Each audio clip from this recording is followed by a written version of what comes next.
Happy holidays. Welcome back to one final Ask Max of 2024. Today we have a special guest.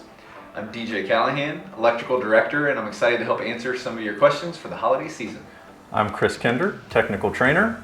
And I'm Mike Lorenzen, Plumbing Manager.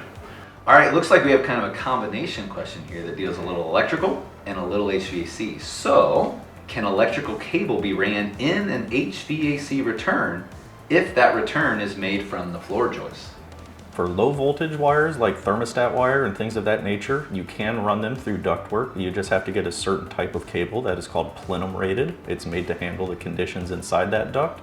As far as the high voltage wires go, A high voltage wire should be in some type of conduit, some type of pipe as it passes through that area. We do not want that higher voltage wire passing through unprotected. all right, Mike, we have another question for you from Eric. He says he wants to relocate his laundry room, but the first company they talked to said that the only option was to run the new pipes through the attic. Is that a bad idea or a good idea? You know, most of the time I would tell you never put water lines in an attic. Whether it's winter or summer, it exposes it to outdoor conditions. It can create condensate. It could actually freeze, and at this time of year, that's actually a great topic.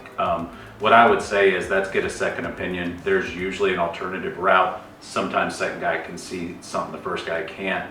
But I would avoid putting water outside of my home, and I know we don't view it that way, but the attic's technically outside. All right, last question of 2024. Paul would like to know, with the heavy winter storms coming this week, what can we do to prepare for these weather conditions? Well, as far as the HVAC system goes, if you have a gas burning furnace or a fuel oil furnace, anything that requires combustion, make sure your flue pipes are clear.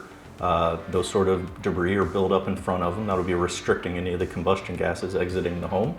As far as plumbing goes, make sure that if you've had problems in the past, it might be a bathroom where you leave a small drip. Moving water typically doesn't freeze. For those with garages, insulate it the best you can. Make sure that door stays down for as much time as humanly possible. The wind is usually what does most of the damage. Something you can consider, a larger ticket item for electrical, is a home backup generator.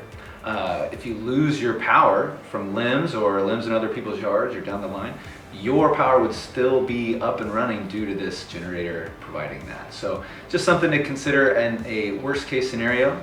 You don't want to be out for more than a couple hours. This will keep you running.